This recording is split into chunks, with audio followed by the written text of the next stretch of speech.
Buenas tardes, busca usted la palabra en el libro de San Lucas, capítulo 18, versículo 18. Y dice así: un hombre principal le preguntó diciendo: Maestro bueno, ¿qué haré para heredar la vida eterna? Jesús le dijo: ¿por qué me llamas bueno? Ninguno hay bueno, sino solo Dios. Los mandamientos sabéis: no adulterarás, no matarás, no hurtarás, no dirás falso testimonio, honra a tu padre y a tu madre. Él dijo: todo eso lo he guardado desde mi juventud. Jesús, oyendo esto, le dijo: aún te falta una cosa. Vende todo lo que tienes y dalo a los pobres, y tendrás tesoro en el cielo. Y ven y sígueme. Esta es la lectura de la palabra, que el Señor añada revelación a su palabra y que podamos, ¿cierto?, encontrar lo que el Señor quiera entregar a nuestra vida. La palabra en esta tarde habla acerca de un joven que tenía una buena condición económica, pero a pesar de eso, él sabía que necesitaba a Jesucristo en su vida y tenía una buena intención, ¿cierto? Quizás como muchos tienen una buena intención al buscar el camino de Dios, al buscar una iglesia, al buscar en dónde congregarse, ¿cierto? Pero no todos tienen claro hasta dónde realmente quieren llegar. Y lo que nos dice aquí, lo que le dice Jesús como respuesta, ¿cierto?, al joven, era lo que tenía que hacer, ¿no es cierto? Dice que le dijo: ¿por qué me llamas bueno? Ninguno hay bueno sino solo Dios. Los mandamientos sabes: no adulterarás, no matarás, no hurtarás, ¿cierto? O sea, quizás eran cosas que eran fáciles de hacer para este joven. A lo mejor decía: el adulterar o matar a alguien nunca lo había hecho, o robar tampoco lo había hecho nunca. No dirás falso testimonio, honra a tu padre y a tu madre, ¿cierto? Y ahí es donde, a pesar de lo que pareciera que fuera tan fácil, muchos en este tiempo no lo pueden llevar adelante. El mentir, el hacer falso testimonio, ¿cierto? A veces por broma, ¿cierto? Decimos algo que es mentira, pero después no lo aclaramos. O sea, hacemos la broma entre compañeros de trabajo, ¿cierto? Y no se aclara la situación, sino que queda ahí y la persona que lo escuchó no sabe si es verdad o no, ¿cierto? Entonces estamos haciendo un falso testimonio, aunque sea en broma, pero a más de alguien lo escucha y no sabe si es en broma o es en verdad, ¿cierto? Entonces aquí dice que no robarás, ¿cierto? Eh, no adulterarás, honra a tu padre y a tu madre. Dijo él: todo esto lo he guardado, dice el joven, desde mi juventud. ¿Y con qué propósito, cierto? Para heredar el reino de los cielos. Y cuando nosotros hablamos acerca del reino de los cielos, sabemos que los primeros que tenían esta condición para llegar al reino de los cielos, o los primeros que tuvieron la oportunidad para hacerlo, era el pueblo de Israel. A través de Jesucristo, justamente, era lo que ellos esperaban, era al Mesías que ellos esperaban para poder llegar a la presencia de Dios. Pero ellos no lo pudieron hacer. ¿Por qué? Porque no pudieron reconocer al Mesías, no pudieron reconocer que Jesucristo era el Hijo de Dios, a pesar de todas las señales que Él les dio, ¿cierto? Levantó a los muertos, ¿cierto? Le dio vida a los muertos, ¿cierto? Pueden verlo a través del ejemplo, ¿cierto?, de la viuda que iba a enterrar a su único hijo, ¿cierto? Y Jesús le devuelve la vida y le devuelve el hijo a esta viuda. También lo puede ver a través de Lázaro, ¿cierto?, que era amigo de Jesús, ¿cierto? Pero a pesar de eso dice que dio también vista a los ciegos, a uno que nunca había visto, ¿cierto?, al ciego de nacimiento, que es una gran predicación, ¿cierto?, esa del ciego de nacimiento, donde el ciego de nacimiento termina impartiéndole una clase de teología a aquellos que estaban encargados de enseñar la palabra de Dios en ese tiempo, ¿cierto?, que eran los escribas y los fariseos, más él termina como tutor de ellos, enseñándole acerca de lo que era Jesucristo, ¿cierto? Y Jesucristo, cuando se presenta ante este ciego de nacimiento, le dice: ¿crees en el Hijo de Dios? Y él le dice: muéstrame quién es para creer. Le dice: el que está delante tuyo, él es. Y dice que se postró y le adoró. Por lo tanto, el ciego de nacimiento reconoció que Jesucristo era el Hijo de Dios. Más aquellos que habían estudiado, ¿cierto?, toda su vida, las Escrituras, no pudieron reconocerle. Eso es lo extraño, ¿cierto?, en la palabra de Dios, que dice que Dios revela a quien Él quiere su palabra, y eso es hasta hoy en día. Por más que alguien se afane en leer las Escrituras, en leer la Biblia, no lo podrá hacer si no viene de parte de Dios el poder entender lo que está escrito, el poder descifrar, ¿cierto?, lo que Dios ha escrito y ha ocultado para algunos y lo ha hecho evidente para otros, ¿cierto? Este ciego de nacimiento que no tenía ciertos grandes estudios, ni siquiera tenía estudios de teología, yo creo que ni siquiera sabía leer porque si era ciego de nacimiento, entonces ¿cómo iba a poder saber leer? Más él al escuchar a lo mejor acerca de lo que decían en la sinagoga, a él le cuadró lo que estaba pasando y dijo, él tiene que ser el Hijo de Dios, porque él dijo anteriormente, yo no he ido de ninguno que abra los ojos a uno que ha sido ciego de nacimiento. Entonces, por lo tanto, con esto sola prueba, él decía, él es el Hijo de Dios. Y así nosotros hoy en día quizás tenemos un poco más de claridad, pero mire, la ciencia se ha encargado de poner en duda las cosas de Dios. La ciencia que es la que revela, ¿cierto?, al hombre cómo funcionan las cosas o cómo debiera funcionar y qué es lo que debiera hacer, es la que se ha encargado al final de poner en duda la existencia de Dios. Pero hay muchas cosas, ¿cierto?, que no se pueden explicar a través de la ciencia. Cuando el pueblo de Israel termina, ¿cierto?, su esclavitud en Egipto, se presenta Moisés ante Faraón, ¿cierto? Que Faraón era considerado como un dios en ese tiempo para Egipto, y le dice, deja ir a mi pueblo. Y yo creo que en este tiempo estamos en la misma condición. Dios está diciendo que va a retirar a su pueblo de esta tierra. Más el enemigo, ¿cierto? Está jugando todas sus cartas. Si usted mira todo lo que está aconteciendo, ¿cierto? Yo analizo las cosas y las veo no por lo que me dice la televisión, casi nunca veo televisión, pero si usted analiza lo que puede encontrar, ¿cierto? Si usted indaga, como dice una abogada argentina, dice, hay que bucear en la información que hay para poder encontrar la verdad, para poder encontrar algo de verdad en todo lo que hay. Entonces usted cuando ve, ¿cierto?, lo primero que pasó en nuestro país, solamente en nuestro país, y no solo en nuestro país, sino a nivel de Latinoamérica, va a encontrar que hubo un estallido social. Y ese estallido social no tenía pies ni cabeza. ¿Por qué? Porque cuando usted reclama por algo, ¿cierto? Tiene que haber una dirección, tiene que existir una dirección para poder hacer un reclamo para solucionar ese punto, ¿cierto? No puede tomar 20 puntos porque no se los van a solucionar todos. Entonces, ¿qué es lo que pasó? Que como nadie tomaba la cabeza de esto que estaba pasando, entonces después había muchas cabezas y se creó como un monstruo, ¿cierto? Porque todos querían solucionar la falencia que había en su vida, ¿cierto? Quizás el jubilado con justa razón quería que arreglaran sus pensiones, los trabajadores querían que le arreglaran sus sueldos, aquellas personas que eran tratadas mal, ¿cierto? Que son denigrados o maltratados por su condición, ellos también querían una solución y así había muchos casos. Entonces no todos se podían solucionar, no todo se puede solucionar a la misma vez. Y entonces ¿cómo soluciona usted eso? ¿Cómo hace que todos puedan recibir la solución al mismo tiempo? No se puede. Y así fue como ese estallido social para por un momento, ¿cierto? Y después viene esta pandemia, ¿cierto? Que es esta enfermedad en la cual no quisiera tampoco entrar porque no es el caso. Yo creo que usted sí debe investigar, sí debe leer, sí debe informarse, pero mire, para una sola cosa, en este momento son 7 millones y algo, 7 billones y algo, 7 billones y algo de personas en la Tierra. De esos 7 billones de personas, 1 billón y 4 me parece que son, 1 billón.4 son de China. O sea, China tiene una gran cantidad de habitantes. Y y desde ahí partió, ¿cierto?, esta pandemia, o esta enfermedad conocida, ¿cierto?, que todos conocen ya. Y hasta 1999, para que una pandemia fuera declarada pandemia, tenía que morir, no infectarse, morir un 12% de la población, 12%.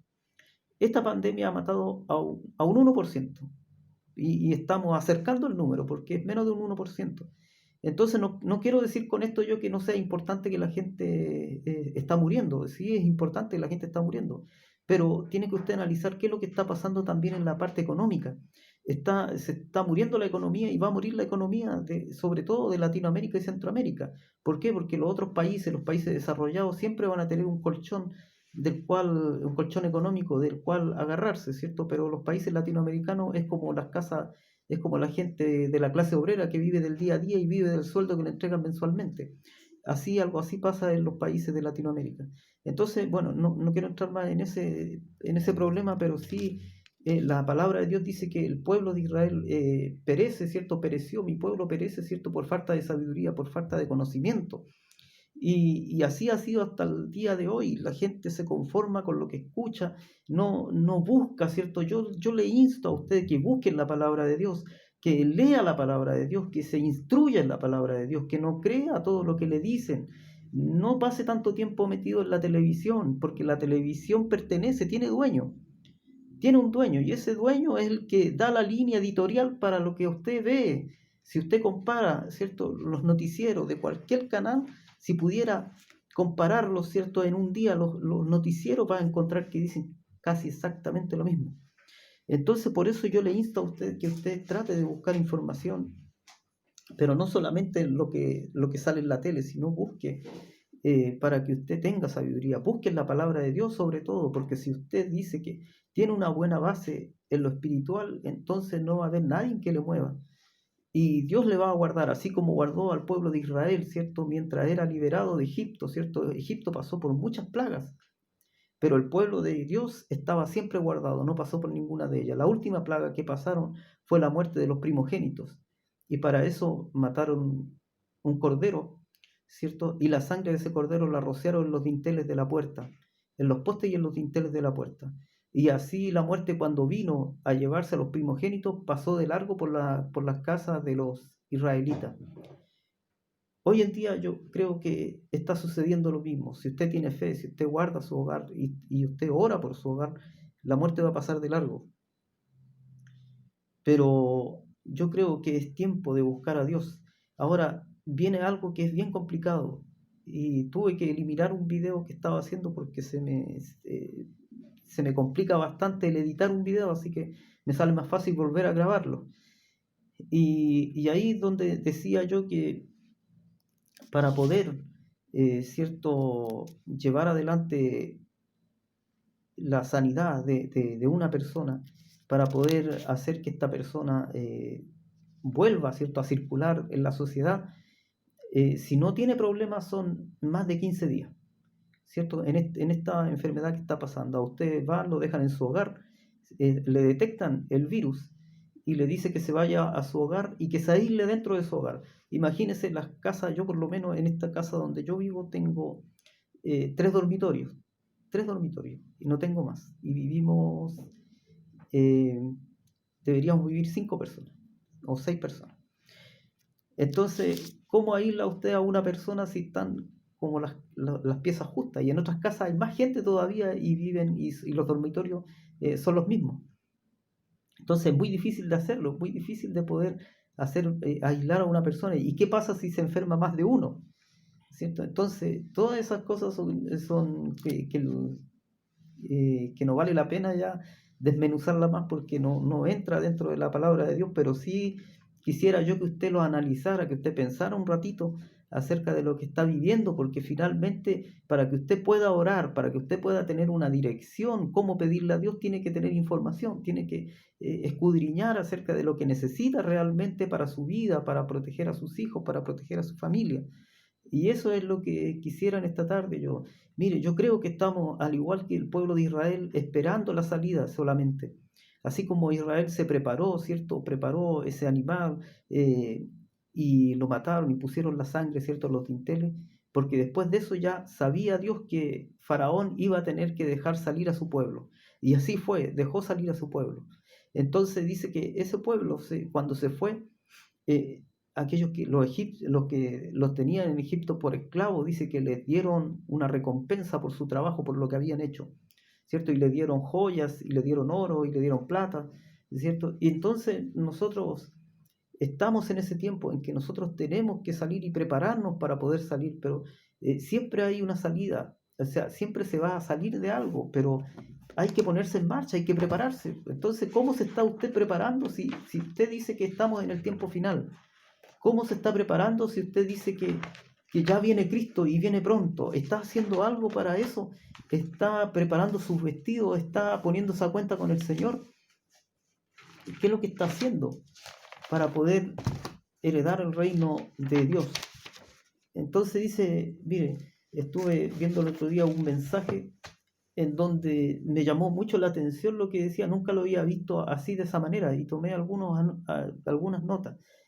Este mensaje era del pastor Víctor Fuente, de ahí de la esquina de donde está la iglesia nuestra, ¿cierto? Dice, y hablaba acerca de esta niña, ¿cierto? Que era Talita, la niña que va el principal y le dice que la niña está muriendo y él le dice que Jesús lo acompaña, ¿cierto? Y le dice, hace salir a todos porque estaban todos llorando por la muerte de la niña y él le dice, no ha muerto, sino que duerme. Y dice que la gente se reía porque es como la gente sabía que había muerto, pero para Jesús, que era el Dios en la tierra, eh, no había muerto porque él era el que daba vida. Entonces él le dice, no, no, no está muerta, sino que duerme. Entonces él va donde la niña y le dice, Talita Kumi, a ti te digo, levántate. ¿Cierto? Y dice que la niña se levantó y le dieron de comer.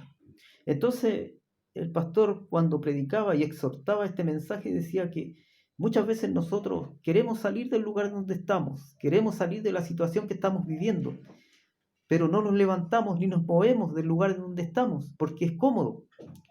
Entonces, cuando nosotros queremos que algo cambie en nuestra vida, también debemos ponernos en movimiento y cambiar el lugar donde estamos. Si usted piensa que hay necesidad espiritual en su vida, entonces tiene que buscar en la palabra de Dios para poder hacer la diferencia, para poder encontrar la diferencia en lo que está haciendo. Yo pienso que no soy el mejor predicador, de cierto no lo soy, y creo que tengo muchas falencias y muchas faltas. Yo creo que eh, tiene que haber, ¿cuánto se llama? Tiene que haber una necesidad. Yo creo que todavía debería estar aprendiendo, la verdad. La verdad que yo algo aprendí, ¿cierto?, de nuestro hermano Antonio, de lo que él predicaba, pero aún así yo creo que estoy muy lejos de ser un buen predicador o ser un predicador siquiera. Entonces, yo le insto ¿cierto?, usted le pida, ¿cierto?, en este caso a nuestro pastor, que él nos enseñe más acerca de las escrituras y poder así, ¿cierto?, estar preparados para aquello que es la venida de nuestro Señor Jesucristo. Si hay algo que nos falta, o si estamos listos, ¿cierto? Pero ¿qué nos da la certeza si nos falta o estamos listos? ¿Cierto? ¿Cuántas preguntas quizás hay en su corazón en este momento? ¿O qué es lo que está pasando? ¿Qué es lo que se está viviendo? Entonces dice que en esta palabra él decía que nosotros muchas veces no queremos soltar lo que nos identifica. Entonces daba el ejemplo también de un ciego, el ciego Bartimeo, ¿cierto? Que dice que cuando Jesús lo llama, lo primero que hace él es soltar su capa. Suelta su capa porque era lo que lo identificaba, era como su permiso, ¿cierto? Como cuando hoy en día usted vende en la vía pública, a usted la municipalidad le da un permiso. Y esa capa hacía esa función, era como el permiso que usted tenía para poder mendigar, para poder pedir. Entonces Bartimeo, cuando Jesús lo llama, lo primero que hace es soltar su capa. Entonces tenía la seguridad en él de que algo iba a cambiar. No fue con la capa y la escondió, o la guardó, o la enrolló, por si acaso, sino que dice que él se despojó de su capa, la tiró, la dejó, porque sabía que algo iba a cambiar en él. Entonces, cuando usted se acerque a Jesús, no se acerque a Jesús por si acaso, sino que búsquele de verdad, de corazón, haga un cambio real en su vida, haga un cambio para que su familia también pueda cambiar, porque si no es así, entonces vamos a seguir, como diría la gente del mundo, marcando el paso, no sé hasta cuándo. Y cuando venga Cristo, a lo mejor eh, no nos vamos a quedar. Ahora, si usted tiene la certeza de que está en el camino correcto, que está en el camino verdadero, entonces no me haga caso, no me haga caso, sino que simplemente siga como ha estado hasta ahora y siga buscando a Dios, pues siga buscando a Dios, siga creyendo a su palabra y siga haciendo lo que Dios le pide que haga. Entonces, muchas veces Dios nos pide que hagamos cosas, pero nosotros por distintos motivos no las podemos hacer o no las hacemos por falta, no sé, de recursos, pero mire, cuando las cosas son de Dios, Dios provee también los recursos. Pero como dije en primer momento, uno tiene que levantarse y ponerse en movimiento. Si uno no se pone en movimiento, entonces difícilmente Dios va a poder obrar, ¿cierto?, en nuestra vida para que nosotros podamos cumplir su voluntad, para que nosotros podamos hacer lo que Él quiere. Entonces, mire, este joven, ¿cierto?, que quería heredar el reino de Dios, porque eso es lo que finalmente estamos viendo si nosotros estamos capacitados, ¿cierto? O estamos igual que el joven, que nos gustaría, ¿cierto?, heredar el reino de Dios, pero hay muchas cosas que no queremos dejar de hacer.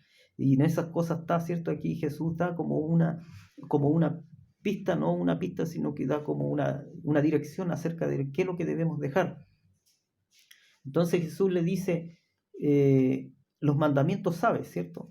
Y dice, no adulterar. Ahora, muchos dicen, no, nosotros no tenemos que cumplir los mandamientos porque estamos bajo la gracia, pero es Jesús quien le pregunta, los mandamientos sabes, ¿cierto? Entonces dice, ¿por qué me llamas bueno? Ninguno hay bueno, sino solo Dios. Los mandamientos sabes, no adulterarás, no matarás, no hurtarás, no dirás falso testimonio, honra a tu padre y a tu madre. Él dijo, todo esto lo he guardado desde mi juventud. Jesús oyendo esto le dijo, aún te falta una cosa, vende todo lo que tienes y dalo a los pobres y tendrás tesoros en el cielo y ven y sígueme. ¿Cierto? Entonces dice, él oyendo esto se puso muy triste porque era muy rico.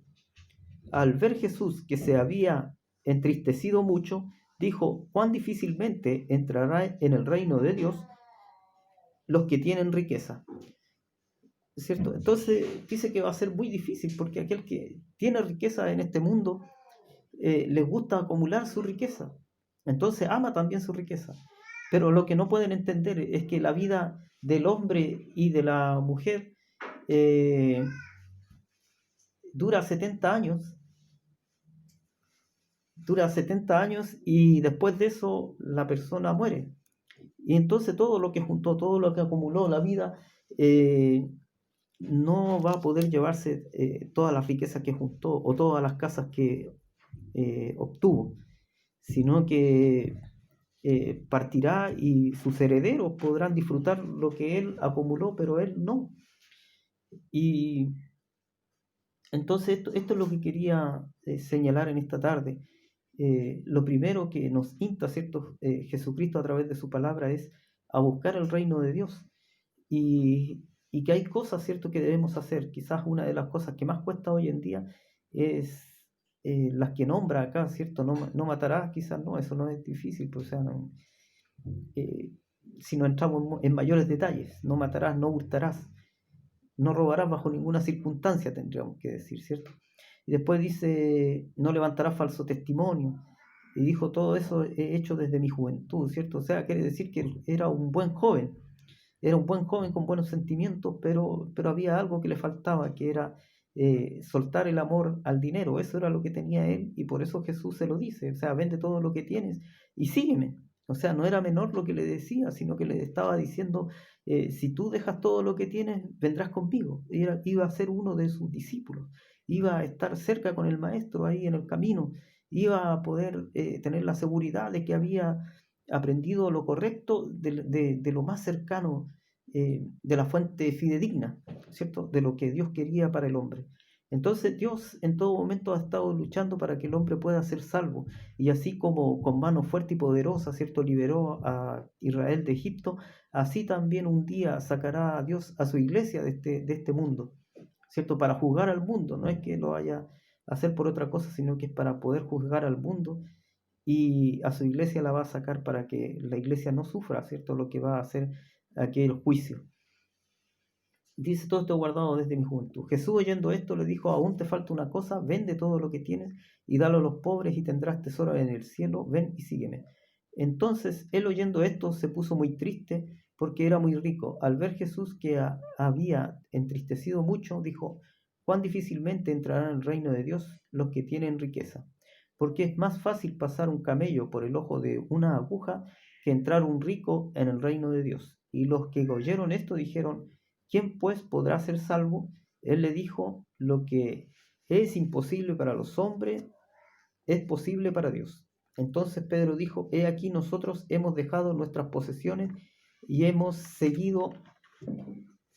Y él les dijo, de cierto os digo que no hay nadie que haya dejado casa o padres o hermanos o mujer o hijos por el reino de Dios que haya de recibir mucho más en este tiempo y en el siglo venidero de la vida eterna.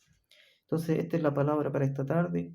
Quisiera solamente aclarar una cosa que aquí dice, ¿cierto? Habla acerca que es más fácil pasar un camello por el ojo de una aguja que entrar un rico en el reino de Dios. Entonces, no se refiere a la aguja con la que usted cose la ropa por si acaso, sino que dice que agujas se llamaban a unas puertas que habían para entrar al pueblo o sea, a la ciudad de Israel. Y como las ciudades eran amuralladas en ese tiempo y habían puertas, entonces unos dicen que el ojo de aguja era una pasada que había entre dos montañas. Entonces era tan estrecha que solamente podía pasar el animal, pero sin cargarlo. O podía pasar el hombre, ¿cierto? Tirando al animal, pero el animal tenía que estar descargado. Entonces, por lo tanto, como eran mercaderes, tenía que dejar lo que llevaba cargado atrás, pasar el animal y después ir a buscar la carga. Y lo más probable era que le robaran la carga. Entonces, por eso decía que era muy difícil que pasara por el ojo de la aguja. Y otros dicen que eran unas puertas estrechas que se llamaban agujas, en donde pasaba lo mismo. O sea, no podían pasar el animal cargado, sino que tenía que descargar el animal, pasar él con el animal y después volver a buscar la carga para entrar a la ciudad. Entonces, por eso decían que era muy difícil que un rico entrara al reino de Dios. Pero decían, lo que es imposible para el hombre, para Dios es posible. Entonces, que el Señor le bendiga y que Dios le guarde y quiera Dios que esta palabra pueda llegar a su corazón y que podamos, ¿cierto?, estar preparados para el día en que Cristo venga a buscar a su iglesia.